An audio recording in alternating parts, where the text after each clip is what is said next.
Good evening and welcome to the March 23rd school committee meeting. This meeting is being recorded and can be viewed on YouTube. And I would like to take attendance first. Mr. Conroy? Yeah. I am Robin Briggs, acting chair as Carrie Roach is not here right now. Mr. Catalano? Here. And Ms. Gibbons is not here. And Superintendent? Yep.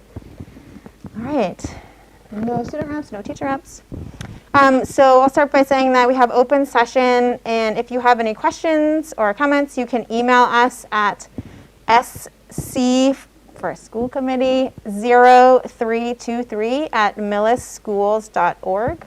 Again, that's sc0323 at millisschools.org. We're going to move into our action items. Consideration to approve our meeting minutes from March 9th.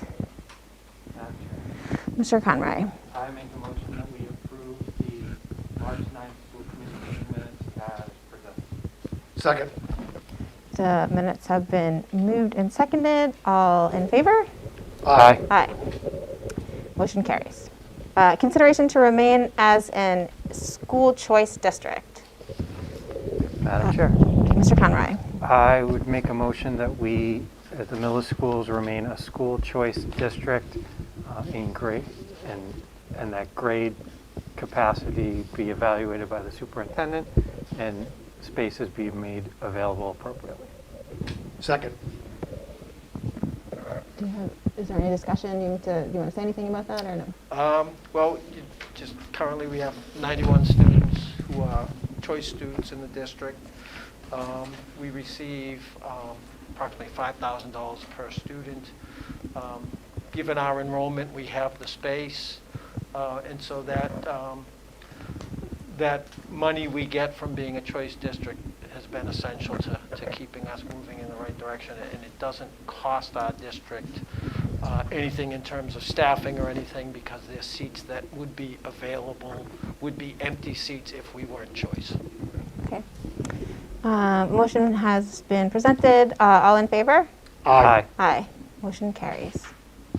Consideration to accept an anonymous, oops, sorry, skipped one. Consideration to approve. No, that's okay. We can skip that one. We'll do it after the presentation. Okay. Consideration to accept an anonymous donation in the amount of $1,000 for Terpishore. Madam Chair. Mr. Catalano. I make a motion to accept an anonymous donation in the amount of $1,000 for Terpsichore. Oh, sorry. Terpsichore, that's all right. Terpsichore. Yes, that is the muse of Terpsichore. bands. But of course you knew that. Of course. Okay. Terpsichore. It's a Excuse test. me. Thank you. I made a motion. Second. Is there any discussion about this? It's just a very generous donation. The donor wanted to remain anonymous, but certainly, you know, it's a great program. We have kids from elementary to high school participating in the Nutcracker every year, and high school dance classes have been just a great activity for a lot of kids. So it's a great program, and we greatly appreciate the anonymous donors. Yeah, definitely. Do you do any interpretive dance during this? I just do Irish step. Okay, fair enough. A motion has been made. All in favor? Aye. Aye. Motion carries. Consideration to approve the purchase of Chromebooks for the 9th grade. Madam Chair. Mr. Catalano. I make a motion that the school committee authorize the Director of Finance and Human Resources to purchase up to $30,000 in touchscreen Chromebooks for the use with the class of 2025. Second. Mr. Wegan, would you like to say something? Yeah, I'm sorry. No, good. That's fine. No, I should have picked it up last time, that I needed 200 of them and not 100 of them. Ah. Okay, so the money is complete, all the money for these is in the CVRF grant. I've confirmed that. So this will have no impact on the budget. So to be clear, we're going to get 200, Correct.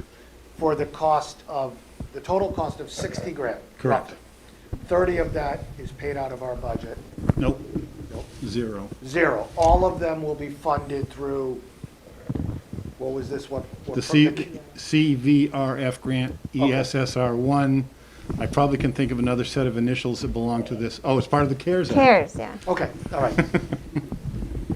So that will be 200. Yep. Okay.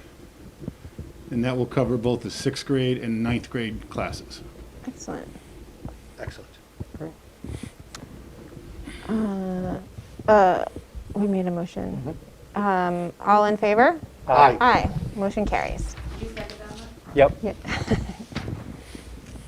And we have a consideration to approve the purchase of desks and chairs for the middle school and high school. Madam Chair, Mr. Conroy. Catalano. Mr. Catalano, sorry. I move that the Millis School Committee authorize the Director of Finance and Human Resources to purchase up to $30,000 in desks and chairs. Second. You want to chime in? Yeah, I have a quote, the price is based on the quote that I have for $20,000 worth. I think I may be able to couple together enough money from different grants, a reopening grant from the state, and some other money that, and maybe a little bit of budget money that I can get up to $30,000 worth, which will put us in good shape. And again, part of the reason for these desks is because, as you know, we're going to have tents outside. So this will, and the desks that we're replacing provides us, because of their style, we can do a little better spacing in the classrooms, particularly in this building. So it not only goes to our ability to space within the building, but then replacing our older desks, we can put those as the units that we put outside. That obviously improves both our outside instruction abilities as well as our lunch abilities.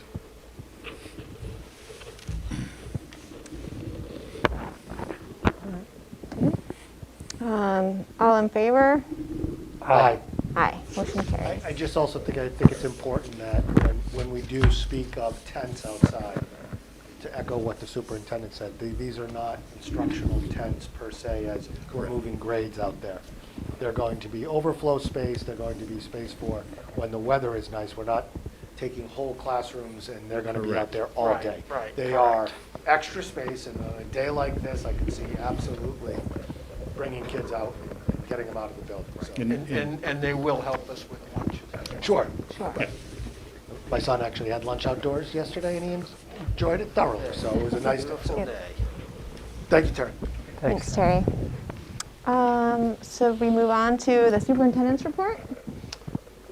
Okay. Just a couple of updates. The COVID-19 update last week was relatively quiet after a week where we had a number of positive cases in our school community. This week we did have a couple of positive cases, one over at Clyde Brown, one in the middle school. In those cases, we did have a number of close contacts. And just as we get more kids into the buildings, when we do have positive cases, we are going to have more close contacts. The CDC and the Mass Department of Health are still saying a close contact is someone within 6 feet. So in those areas where we can't do 6 feet, we're doing more than 3, but less than 6. In those areas, we're going to have more close contacts. And also, beginning yesterday, there was a new travel advisory that replaced the governor's travel order. The advisory is basically still the same, advising people who leave the state to quarantine or get a negative COVID test. We're going to urge families to continue to follow those guidelines as we move forward, and hopefully with the April vacation coming up, people will do that, because the ultimate goal is to keep the virus out of our schools and keep our schools up and running as we're bringing more students into our buildings. So hopefully people can live with those advisories. And again, I want to point out the great work of our nurses in communicating with parents and families, and my hope and expectation is that will continue. In-person learning update. We have received the guidance from the DESE regarding reopening the schools. Again, grades 1 and 2 will begin in person on March 29th. All of Clyde Brown will be back full in person on April 5th, and it will be 5 days in person after April 5th. The middle school date set by the state is April 28th, so our middle school will be in around then, and we still haven't received a date for the high school return yet from the state, but we are certainly working to develop a plan to get our high school students in as well. And excuse me. And again, it just being over at Clyde Brown in the last few weeks, they've added a lot of students, and it's just nice being over there, seeing the classes with more kids in them, and you know, you can actually sense that there's more kids in the building. There's a little more noise, which is a good thing. Mm-hmm. Sure. I don't know if anyone had any questions on either the COVID update or the in-person learning update. No. I was wondering about extended day, and I've had people ask me about that and what we're thinking about for that, for the return to full 5 days. And if Right, there is a survey that's going out Fantastic. To parents to see. I think it will be, you know, a lot will depend on the survey results. Sure. I don't think it's realistic that we'd be starting extended day on April 5th. Sure. But certainly, you know. So families should look for the survey so that we know if we can Exactly. make it work. Yes. Excellent.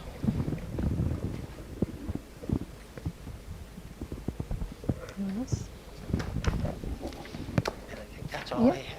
Okay, you're going to go on to the budget presentation? Okay, sure, the budget presentation, and Would you- apparently this, Mark, do we have to call, because this is a public hearing, even though no one's here, don't we have to call it into session? Technically, I think so, yeah. Probably should. Yeah. So I think So- that's you. Okay. I don't think it's a Me. motion as much as your Yeah. call. You Yeah. are initiating the start of the public's hearing. hearing on the FY22 budget. All right, so I'm now called to order our budget presentation for our fiscal year 22. Superintendent, would you like to thank you. give it a go? Thank you. I'm happy to present the FY22 budget. Just for some background, our timeline. Since the fall, Director of School Finance and Human Resources, Terry Wiggin, has been working hard on the salary schedules and other budget items to determine our fixed costs for the year. The administrative team has worked together to determine some critical needs for the budget. During the month of February, we worked with school committee to develop this budget, and tonight we're here to present the budget. We'll be presenting to the Town Finance Committee on March 31st. Following that, we'll continue to monitor revenue sources and make adjustments as needed to complete a balanced budget that the school committee would approve in June. As I go through this, I think if there are any questions, please feel free to ask them, or you can hold out to the end. Some of the guiding principles for the FY22 budget. We want the budget will support programs and services of the highest quality, fund curriculum initiatives and instructional resources, provide adequate staffing levels, maintain level services, support salary obligations, comply with state and federal mandates, maintain our buildings and have some capital improvement for our buildings and grounds, and address some of the educational gaps and issues that we will be experiencing in FY22 because of COVID-19. Some of the highlights of this year's budget: it's a proposed level service budget of $17,173,131. If you play the numbers game, 1s, 7s, and 3s. It's a 4% increase from the FY21 budget. It includes a salary increase of $756,394, which is a 4.58% increase. The budget, FY22 budget, includes a decrease in expenditures of $95,889, which is a 4% reduction from last year's expenditures, and that amounts to a 0.58% decrease in the total budget. So that's how we arrive at the 4% overall increase. We're also proposing some critical needs that are beyond the 4%, that amount to $369,722, excuse me, and some capital improvements and warrant articles that total $252,944. Some details here. Per pupil expenditure, this is the latest data we have, which is FY19. So this is a little dated, but it gives us, you get a sense of where we're at in terms of area communities in the state.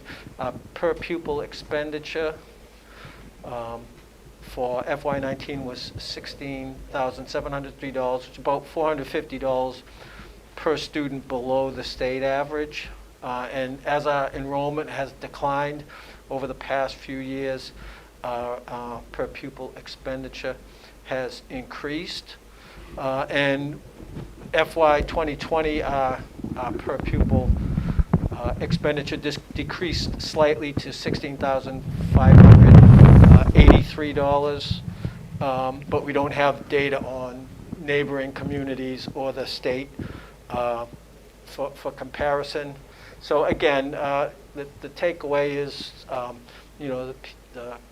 the old PPE, not the new PPE is personal protective equipment, but this is old school PPE.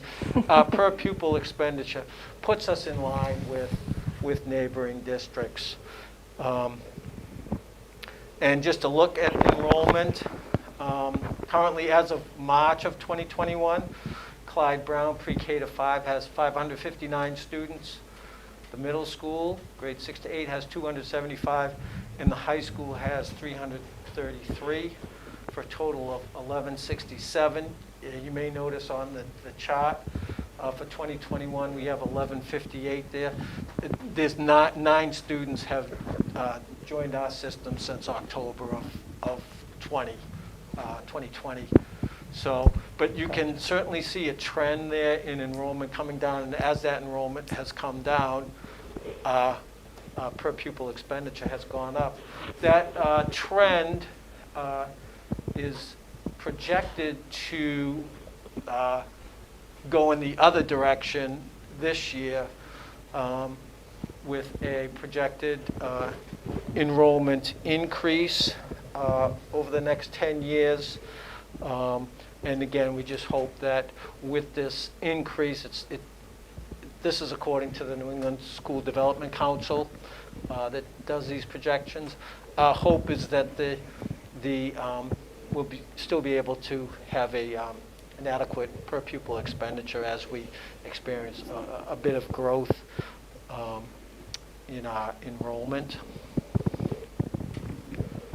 And again, because of the size of our enrollment, our class sizes have been very good, and they support personalization, project-based learning, addressing individual student needs.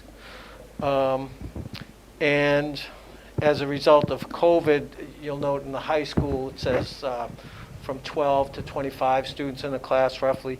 One of the things we did this year because of COVID, we knew we'd have to physically distance students, so we intentionally capped classes at 24. We do have one class that's at 25, but in a normal year, there would be some classes at the high school that are above 25, and we have had years where we've had 30 students in a class. We don't.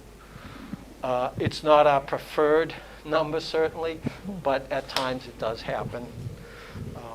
But again, our class sizes are very manageable.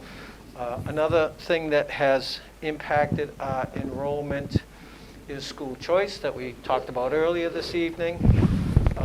For FY22, we are scheduled to receive $502,079, and we rely heavily on choice funds to supplement our budget. Actually, this figure's a little off. We actually have 91 choice students this year. We had 3 students who lived in Millis, moved out of Millis, chose to stay in our schools. So certainly, as our enrollment has declined, the number of choice students in our district has risen. Other things that impact our enrollment at the high school level, out-of-district enrollment in other public high schools. Essentially, the schools that are destinations for some of our 8th graders, Tri-County and Norfolk Aggie. And so we see as a trend, we've been seeing more kids choose these options. This current year, rather, we have seen a slight decline in the students attending Tri-County, and a slight increase in students attending Norfolk Aggie over the course of the last 5 years. Norfolk Aggie's enrollment of Millis students has come up a little. For this year's freshman class, we had 4 kids go to Tri-County, and one student go to the Aggie. So we'll continue to monitor that.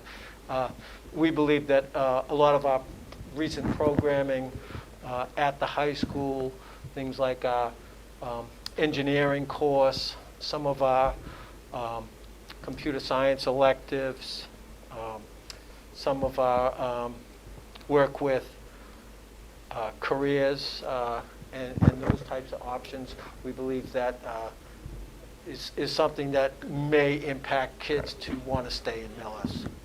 So that's only 4 kids went to Tri-County this year, Yes. which is It's significant decline. Yeah. given that the last couple of years we've had in the range of 20 plus kids Yes. go. Yeah. So that is something that shouldn't get lost in an aspect of the school, but unfortunately there is a financial piece to that too. Right. That that the finance committee has picked up on, other people have picked up on in terms of, and that getting that net decrease of kids going out versus staying here is it's important, and the success around being able to do that is something that we've talked about trying to figure out how to do for the last few years. So that's big. Yeah.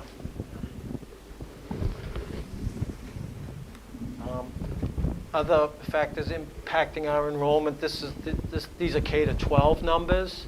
Out-of-district enrollment in private, home, and charter schools, and once again, we see a little bit of a decline this year in the number of students choosing private schools.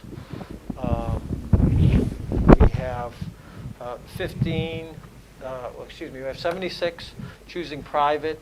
We have 15 homeschooled students in the district, and we have 5 at charter school. And I don't know if the increase in homeschool is a function of the COVID. That could be. Sure. So we can see what numbers, what our numbers look like next year as students make choices for that 2021, 2022 school year.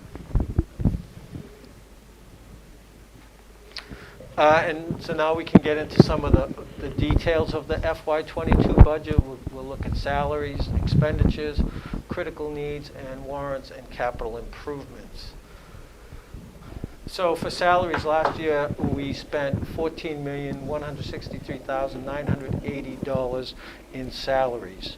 For FY22, we make adjustments that include the cost of living adjustment, steps and lanes, and then some supplementary salary increases, and these would be things like enhanced longevity, contractual obligation for administrator contracts, things like that. For ed reform is a salary line item that we keep to give us some flexibility with changes in staffing that occur from time to time, leave of absences, that type of thing. And for FY22, we didn't think we'd need to carry as much as we did last year in this lane, so we have a reduction there. The transition program that I'll discuss in a little more detail in a minute, this transition program that we're planning to bring into the district will result in an increase in salaries of $53,000.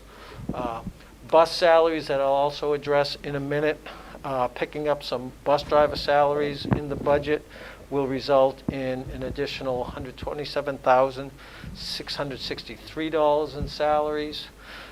We do have some retirement, so we're anticipating we can cut about $43,347 in savings there. So the total salary increase, $756,394 for a total in salaries for FY22, $14,920,374. And again, that's a 4.58% increase over last year. The transition program, and we've discussed it at several school committee meetings. For this current year, the 2021 school year, we've partnered with Medfield to have an 18 to 22-year-old transition program. The number of Miller students who are going to be accessing this program required us to establish our own separate program, and this program would save us an estimated $420,000 exclusive of transportation if these students were to be placed in out-of-district programs. We believe that we can have a strong program in Millis, and at some point, depending on enrollment, this could be something where we accept students from other towns for tuition. As far as the bus driver salaries go, COVID-19 really impacted our transportation revolving fund. In the spring of 2020, we had no transportation. There were some refunds issued, etc.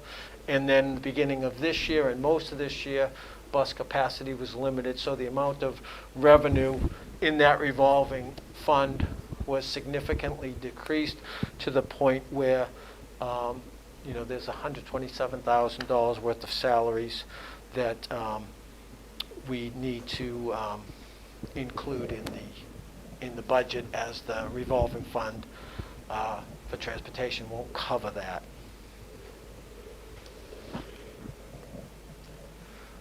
Expenditures for FY22.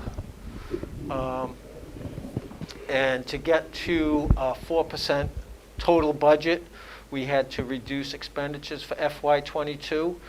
FY21 had a total of $2,348,646 worth of expenditures. For FY22, we've projected $14,557 additional dollars in out-of-district tuitions. As a result of cost savings and circuit breaker funds, we're going to be able to prepay some special ed tuitions in the amount of $151,956, which helps us a lot in the expenditure area. For costs that are above 2%, some things that we have that are going to cost us more than a normal 2% increase, things like the Munis system, some of our software licenses, some course reimbursement, some legal costs because we're going into some contractual negotiating years. So there are $45,590 worth of cost increases that are above 2%.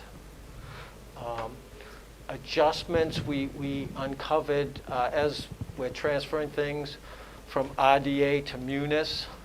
We discovered a line that was duplicated for a lease on a copier in the amount of $4,080.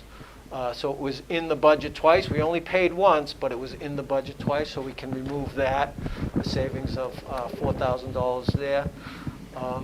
As Mr. Wiggin will tell you, once again, we're going without the 2% inflation increase on expenditures, which is essentially a cut in expenditures.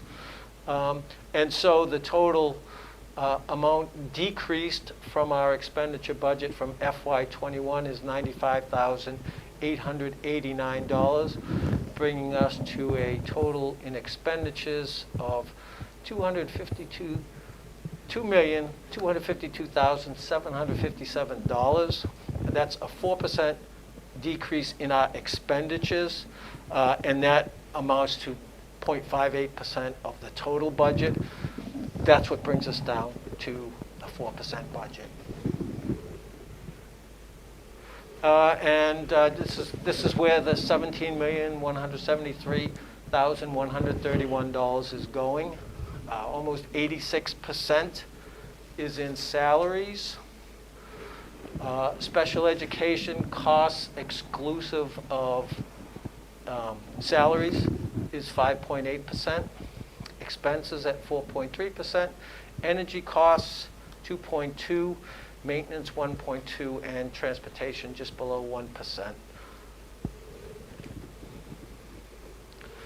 And so in addition to 4% budget, we've also identified some critical needs, and we believe these are programs and services that will help maintain and improve our programs and services.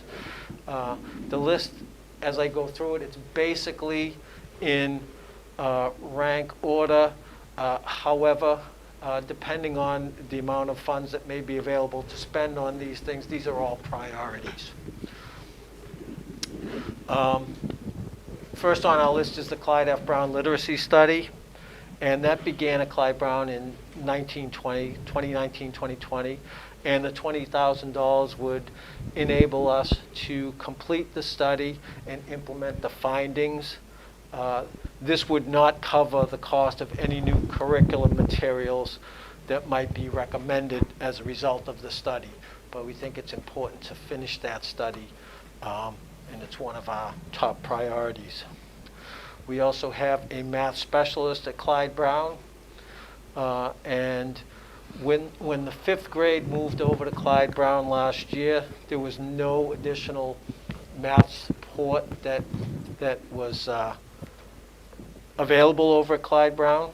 So in addition to providing support and some direct instruction to students, coaching to classroom teachers, and administering universal screening and diagnostic assessments, this position would help mitigate the impact of regression due to COVID-19. And that's something you're going to hear quite a bit as we look at these critical needs. We also believe that, the more we're able to address needs at Clyde Brown, the fewer interventions we'll be having at the middle and high school, years down the road. We also have as a priority the .4 middle school reading specialists, and that would allow the middle school to provide small group and/or one-on-one evidence-based tiered instruction and intervention services for students in reading. And in the budget books, if you see, it says a .4 reading specialist or full-time TS tutor.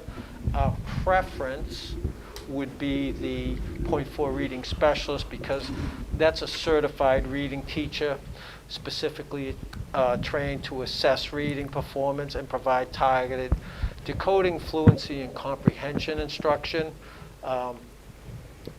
This type of support and instruction would also be crucial in dealing with gaps we have as a result of COVID-19. The SSO and rostering. SSO is single sign-on, so obviously this is a tech critical need. And the single sign-on allows staff and student users access to all applications with one login. So you can imagine the amount of time that saves for everyone. And then rostering would integrate our digital learning applications with our student information system. And so, both of these things would provide cost and time savings, and it also enhances our network and data security. So we've already done a number of things in this area, and so this would look to continue that work. A district-wide 0.6 English learner teacher. Currently we have 2 part-time English learner teachers that float between the 3 schools. And this is a population that's growing. The EL population in Millis and in our schools is growing. We currently have 26 English learner students who receive direct instruction, and we have 10, they call them FELs, they're former English learning students who at one time were EL students, and now they've kind of tested out, but we continue to monitor them and support them. So the .6 EL teacher would be able to provide those direct services to the ELs, work with the FEL students, and then also work with classroom teachers to support the English learners in their classrooms. So again, and we currently have 2 part-time EL teachers, and they're just increasingly getting stretched thin. We also have two district-wide part-time technicians for the tech department. And with the beginning of when COVID hit us last year, we essentially became a one-to-one district, K-12. And as Dave Bush can tell you, it created quite a bit of work for our tech department. The tech department has been extraordinary in keeping learning going at our schools, whether we're in remote or whether we're in hybrid. And during this time, we've had, in 2020, 2021, we've had the assistance of 2 technicians who have helped our technology staff deal with the myriad demands that have been placed on their department. We don't see putting the genie back in the bottle here with devices. And so as we look at FY22, we think we will still desperately need this tech support and the help that these 2 positions would provide us. The top row on the second part there, the high school tiers tutoring. In the past, much of the tiers work at the high school has been accomplished by a staff member who is shared with the middle school. This year's change in schedule has made that difficult to coordinate. As it was even before this year, the staff person had 2 periods to work in the high school. So it was always a challenge having some students who need the tiered support, getting those students the tiered support.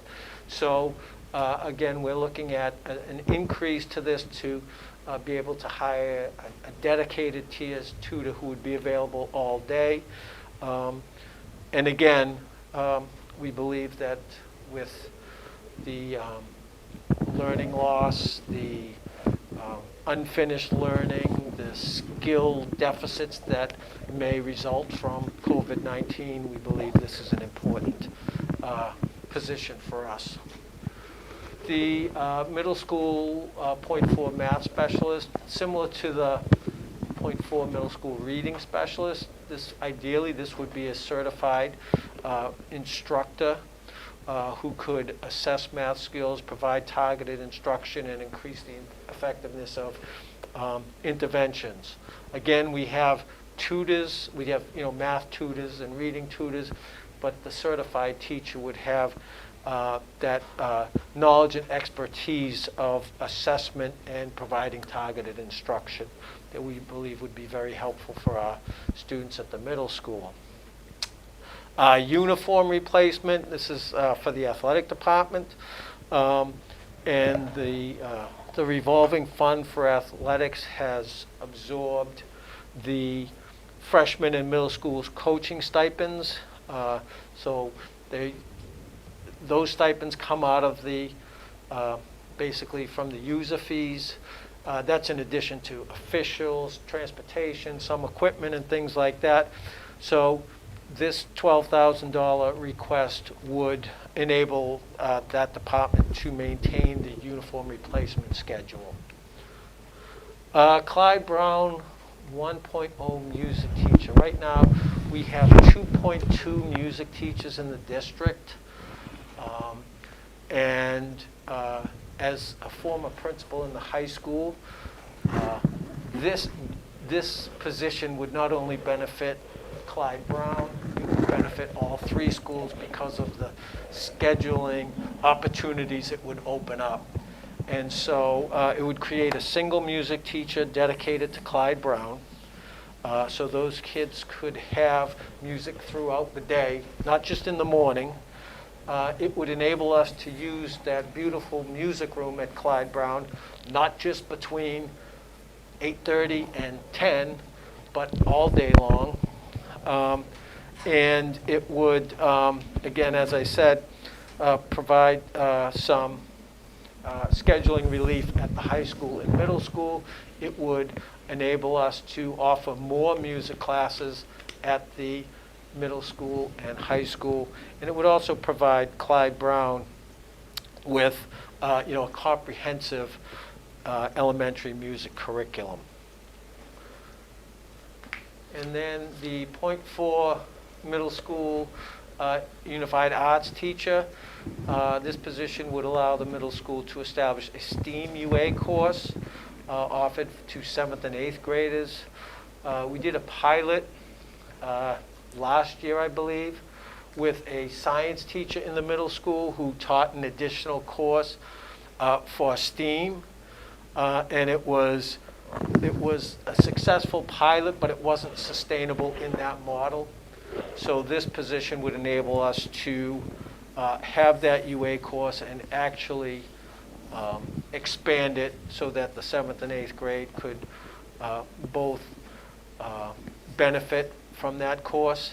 And this position would also satisfy the need for an additional UA course in the middle school schedule. And it would provide opportunities for learning experiences in science, technology, math, and the arts. And the total of all those critical needs is $369,722. And then capital needs and warrant articles, and Mr. Wigan presented these at a prior school committee meeting. And so the so-called must fund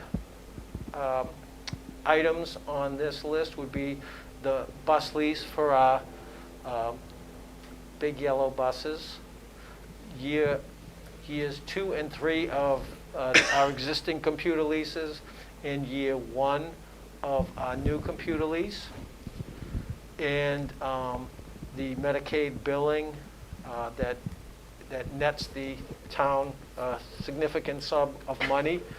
Those must funds come to a total of $164,899. And then the potential warrants would be a 3-year, first year of a 3-year lease on a 77 to 84 passenger bus, and a 3-year, first year, 3-year leases on 2 vans. They're not green in color, but we're looking into flex fuel or electric vehicles, so they're eco-green at $34,500. And the skid steer that could certainly be used for, and has been used, we've been renting one for snow removal, building and grounds maintenance, and just a very versatile tool. And this would be at $19,045. So the total of the potential warrants would be $88,045. So a combined total of critical needs and warrants at $252,944.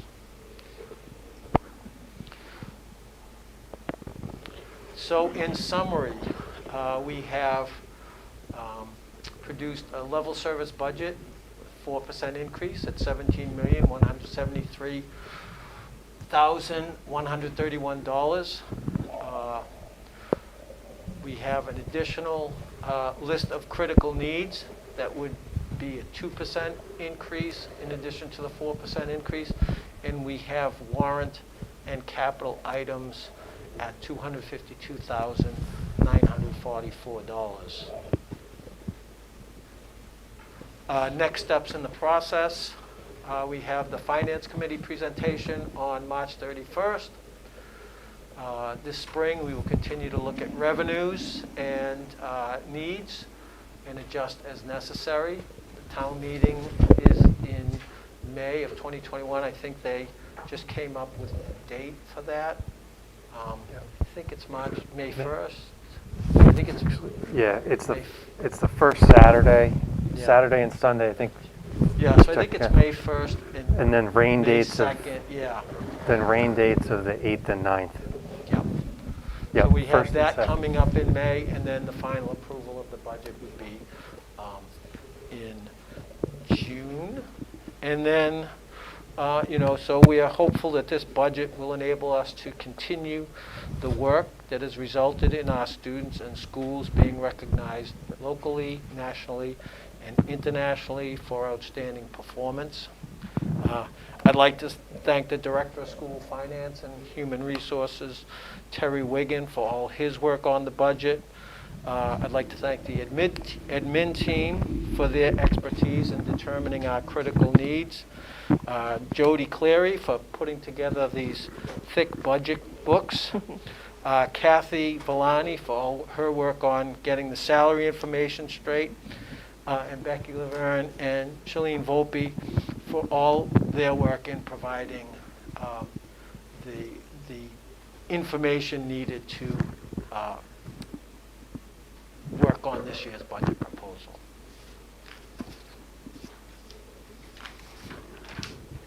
Questions? Great.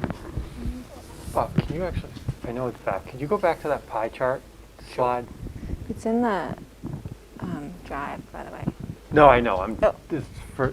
so, when you look at these, this is one for the, salaries are virtually all contractual obligations Correct. that we do that by and large, we manage around 4% increase on an annual basis.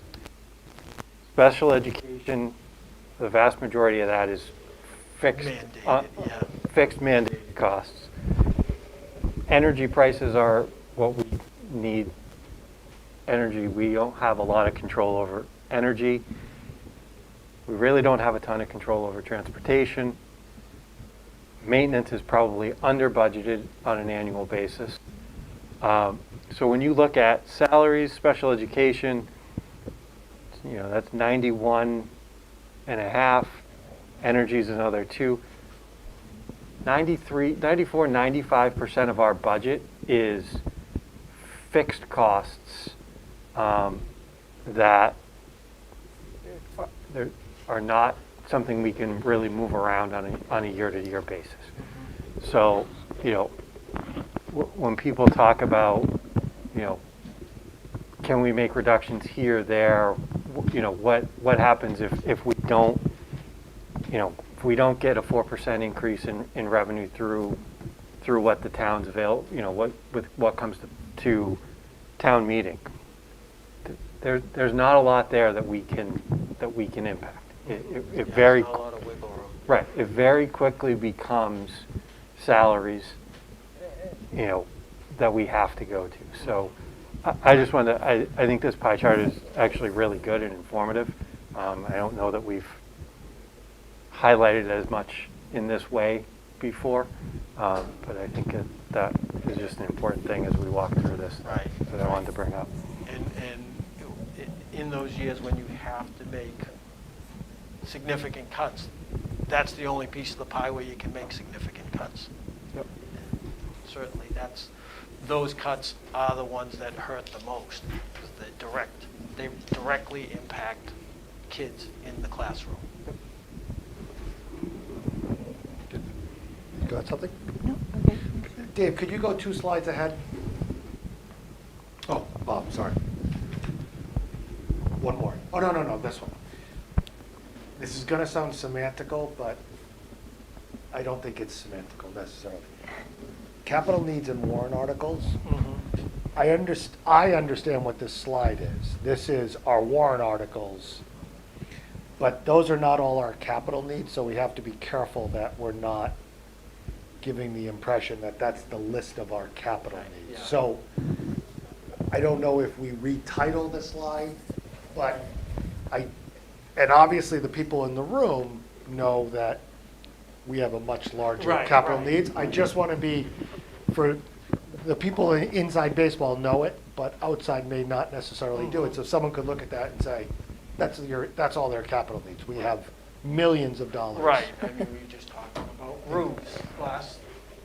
So Right. it could be more semantical, but and maybe you just keep the name the same, but at least acknowledge that obviously this is not our whole capital needs budget.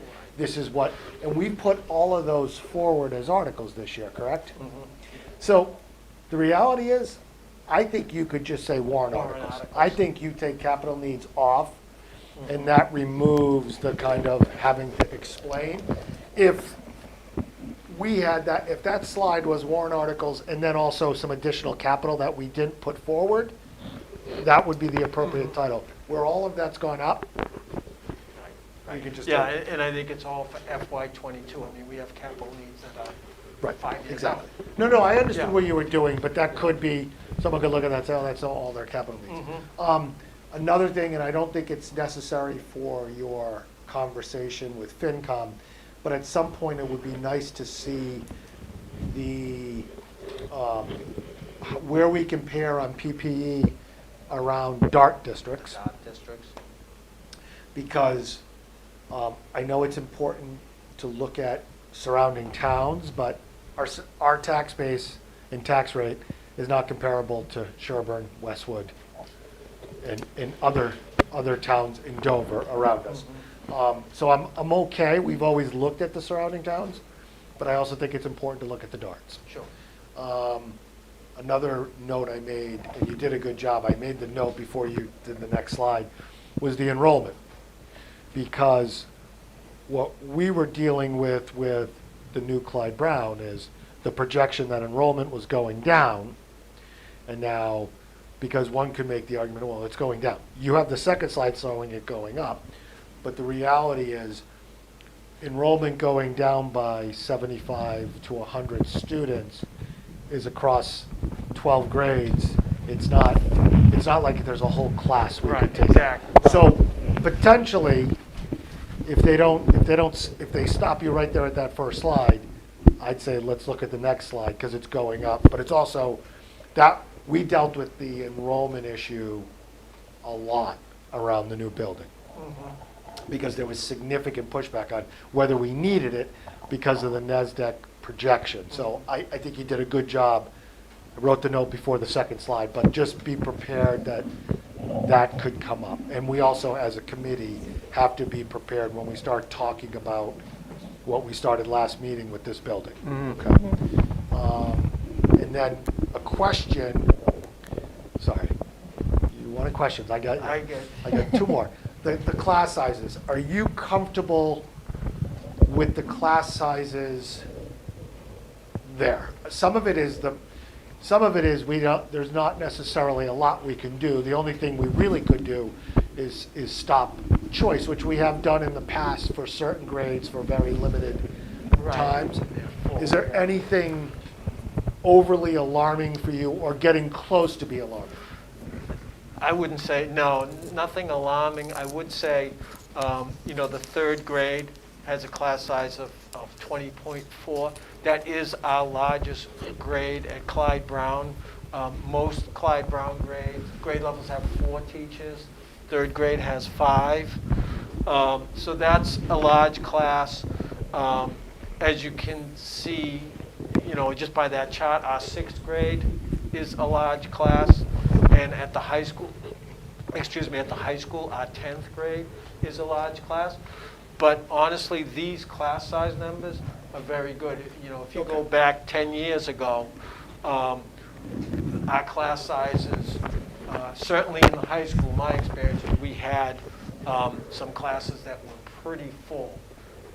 And now Okay, good. they're a little bit better. And then they're significantly better. I'm sorry. In some cases. Thank you. That's good to know. And then last one, can we go to the expenditure slide?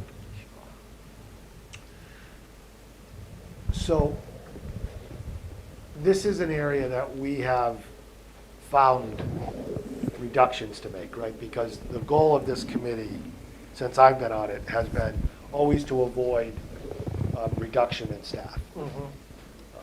Outside of retirements and attrition that way. We've benefited in certain years when people have gone because of retirements.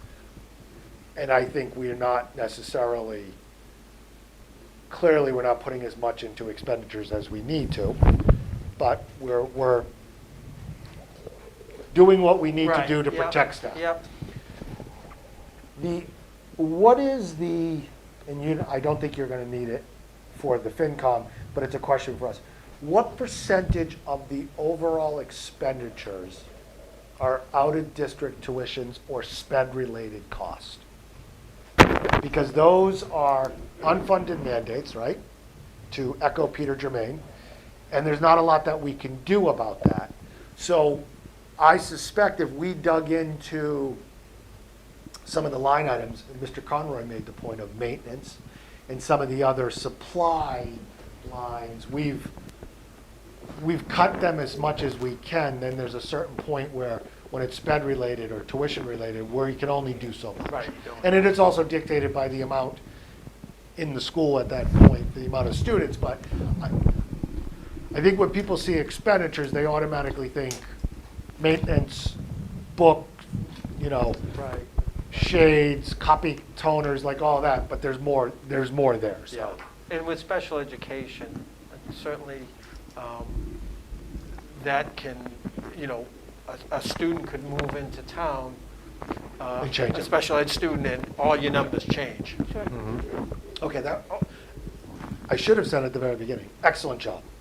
Very clear, very concise, good job. It was a good presentation, presented a little bit differently than in years past. It was cleaner and crisper, and I think, excellent job. Thank you.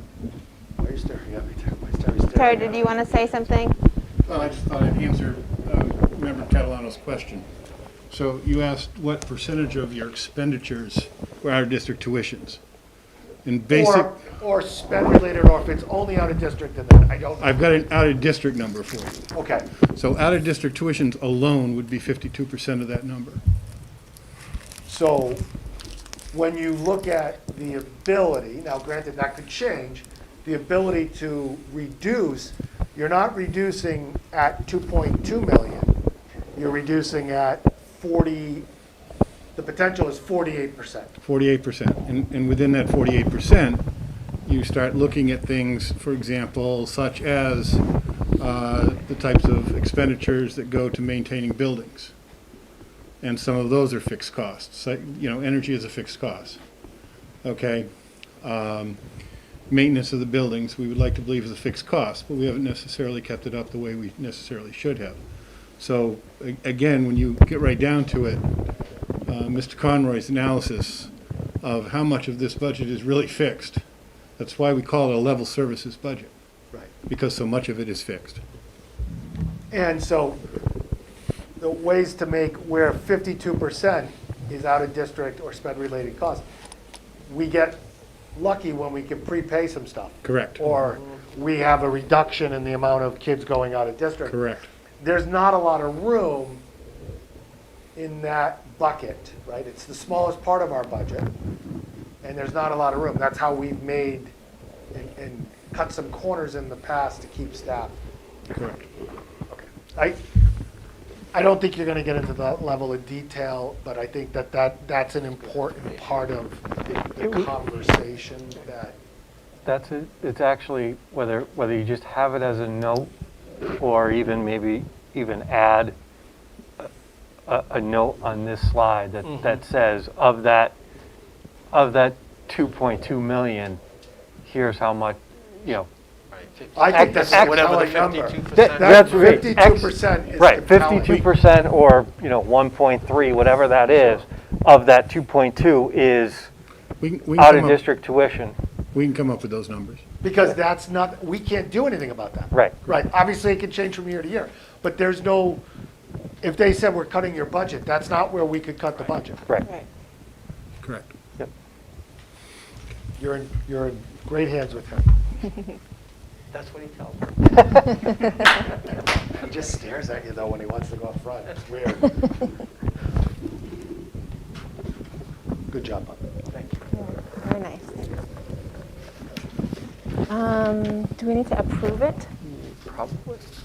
Yeah. Madam Chair, Mr. Conroy? I would make a motion that we approve the FY22 budget request as presented. Second. It's been moved and seconded to approve the fiscal year 22 budget. Any further discussion? This is not the final budget. Do we have to clarify that? Do we That's have- why I said request, budget request, because this is our request to the town. Got it. Okay. No, good. All in favor? Aye. Aye. Motion carries. Does the public hearing have to close? Yes, close the Yeah. public hearing. Oh, so I now close the public hearing on our fiscal year 22 budget presentation. Should we give some time for people to leave the room? Just kind of let things settle down. Yeah, we can do that. I don't Should we think, put a timer on? I've been on since 2010. So I've been through 9 of these or 10 of these. I don't think No, that's not true. I No, think there was a we've had couple times. A couple times where we've had like 2 people.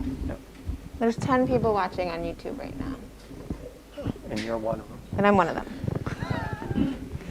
Okay. Dave's the second. Dave's the other one, right? So there's eight 8 people. people. Okay, the chairman's report, update on increased in-person learning. We did that a little bit. Is there anything? Yeah, I think we're good with that. Okay, we're going to go into executive session for contract negotiations. Madam Chair, Mr. Catalano. I make a motion to adjourn to executive session for the purposes of contract negotiations for union and non-union personnel, not to return to open session. Second. It's been moved in second. Roll call vote. Mr. Conroy. Aye. I am an aye, and Mr. Catalano. Aye. All right, we are adjourned. Yes, that's it.